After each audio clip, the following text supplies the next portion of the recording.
Energy చరిత్ర కేవలం మన నిర్మించిన కట్టడాలను మాత్రమే గుర్తుంచుకోదు, వాటి ద్వారా నిర్మితమైన భవిష్యత్తుని గుర్తుంచుకుంటుంది. ఈ విషయం మీ నాయకత్వంలో ఆంధ్రప్రదేశ్కి లభిస్తున్న అభివృద్ధిలో చాలా చాలా స్పష్టంగా కనిపిస్తూ ఉంది. ఇదివరకే విశాఖపట్నంలో 2 లక్షల కోట్ల పైగా పెట్టుబడులు, అందులో ఎన్టీపీసీ గ్రీన్ హైడ్రోజన్ హబ్, జాతీయ రహదారులు, రైల్వే ప్రాజెక్టులు, అలాగే అమరావతి కోసం 50,000 కోట్ల పెట్టుబడులు, రాయలసీమ అభివృద్ధికి 13,400 కోట్ల ప్రాజెక్టులు మన రాష్ట్ర అభివృద్ధికి బలమైన పునాది వేస్తున్నాయి. South Coast railway zone at Visakhapatnam ఏర్పాటు ద్వారా ఆంధ్రప్రదేశ్ ప్రజల చిరకాల ఆకాంక్షను సాకారం చేస్తుంది. ఈ కార్యక్రమాలు మరిన్ని పెట్టుబడులు ఆకర్షించడంతో పాటు ప్రత్యక్షంగా పరోక్షంగా 20 లక్షల పైగా ఉపాధి అవకాశాలను సృష్టించి స్టేట్ ఇన్ఫ్రాస్ట్రక్చర్ని మరింత బలోపేతం చేస్తూ ఆర్థికాభివృద్ధికి మరింత బలాన్ని అందిస్తున్నాయి. అలాగే గౌరవ చంద్రబాబు నాయుడు గారి నాయకత్వంలో, ఆయన మార్గదర్శకత్వంలో, వారి నాయకత్వంలో ఆంధ్రప్రదేశ్ దేశంలోని అగ్రగామి రాష్ట్రంగా అవతరిస్తూ ఉంది. ప్రత్యేకించి ఈ విమానాశ్రయానికి అల్లూరి సీతారామరాజు గారి పేరు పెట్టడం ఆ మహావీరుడికి నివాళి మాత్రమే కాదు, ఆయన ఆశయాలను, ఆయన స్ఫూర్తిని భావితరాలకు అందించే చాలా చాలా గొప్ప నిర్ణయం.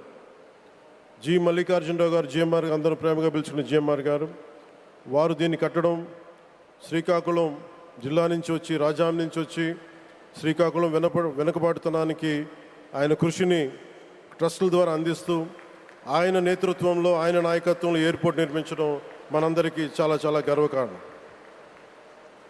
ఈ సందర్భంగా మనందరం ఒక నిర్ణయం తీసుకోవాలి. పండ్లున్న చెట్టుకే రాళ్ళు వేస్తారంట. కష్టపడే కుటుంబ సభ్యుడు, తండ్రి కావచ్చు, పెద్ద కొడుకు కావచ్చు, అందరూ అతని మీద పడతారు. నువ్వు ఎక్కువ కష్టపడు, ఎక్కువ తిట్లు తింటావు. అలాంటిది మనం ఎలాంటి పరిస్థితుల నుంచి వచ్చాం? భారతదేశం ఒక పరిస్థితిలో బంగారాన్ని కూడా తాకట్టు పెట్టుకునే పరిస్థితి వచ్చింది. అలాంటి పరిస్థితుల నుంచి దశాబ్దం పైనుంచి 3వసారి ప్రధానమంత్రిగా ఆయన ఈ రోజున మన దేశాన్ని నడిపిస్తూ ఉన్నారు. అలాంటి ప్రధానమంత్రిని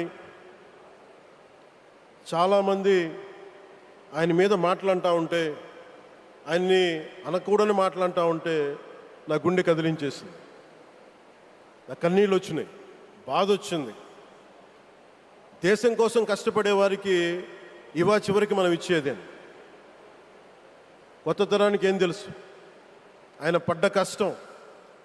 ఒక్కరోజు కూడా సెలవు తీసుకోలేదు మన ప్రధానమంత్రి గారు. ఈరోజు పెట్టుబడులు వస్తున్నాయి మనకి, ఒక్కరోజు కూడా సెలవు తీసుకోలేదు. శత్రు దేశాలు, మన అభివృద్ధికి ఈర్ష్యపడే పశ్చిమ దేశాలు, వీటన్నిటినీ తట్టుకొని ఒకవైపు విదేశాల్లో ఉండే శత్రువులతో పోరాడాలి, దేశాన్ని అభివృద్ధి పదంలో తీసుకెళ్దామంటే అంతర్గత శత్రువులతో పోరాడాలి. అలాంటి వ్యక్తికి మనం ఇవ్వగలిగేది కేవలం మేమున్నాం మీ వెంట, మీ మీద మాట పడితే అది మా మీద పడ్డట్టే, అదే మనం వారికి ఇవ్వాల్సింది.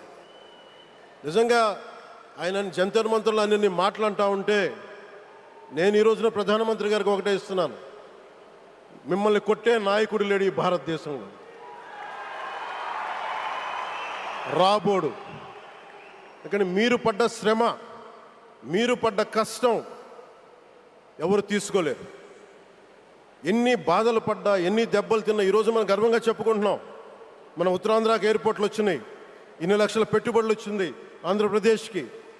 కానీ ఇవన్నీ తట్టుకొని చెయ్యాలి అంటే 144 కోట్ల తాలూకు ప్రజల ఆకాంక్షల్ని ఎంతోమంది వెనక్కి లాగుతున్నా, ఒకళ్ళు ముందుకు తీసుకెళ్లాలంటే ఎంతమంది తిడుతున్నా, విమర్శిస్తున్నా తీసుకెళ్తున్నారంటే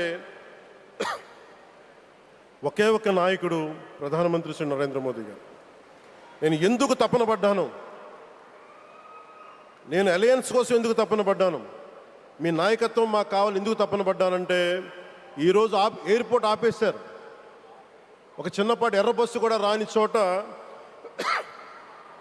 ఎయిర్పోర్ట్ అవసరం లేదన్న వ్యక్తులకి సమాధానం ఇదే.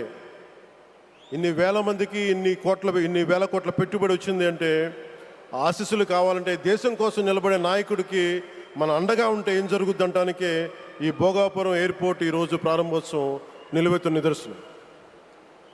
ముఖ్యంగా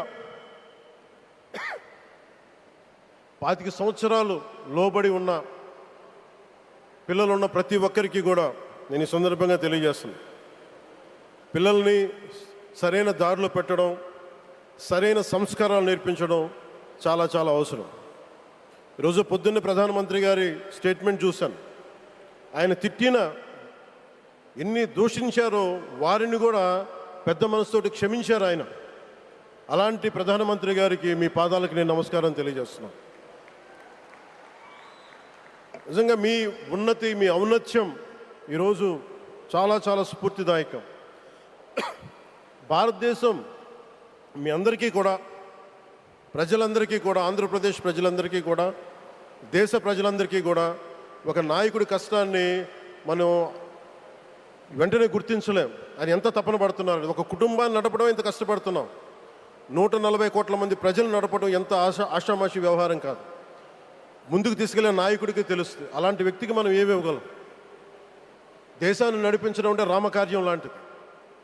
హనుమంతుడు లంకకు లంఘించినప్పుడు అనేక అవాంతరాలు వచ్చినాయి, అనేక అడ్డంకులు వచ్చినాయి. రామకార్యం చాలా గొప్పది. అలాగే ఈరోజు ప్రధానమంత్రి గారు దేశాన్ని ముందుకు నడిపించేది బృహత్కార్యం, చాలా మహాకార్యం అది. అలాంటి వ్యక్తికి మనం ఇవ్వగలిగేది, హనుమంతుడికి మనం ఏమి ఇవ్వగలం?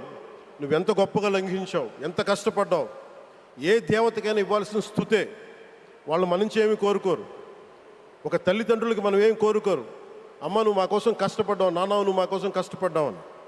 అలాగే ఈ దేశ ప్రధానికి, సెలవు తీసుకోకుండా పనిచేస్తున్న ఈ దేశ ప్రధానికి మనం ఇవ్వగలిగేది, మీరు మా కోసం ఎంత కష్టపడ్డారు, మీరు మా కోసం నిరంతరం ఎంత శ్రమ తీసుకున్నారని చెప్పడమే మనందరి కర్తవ్యం.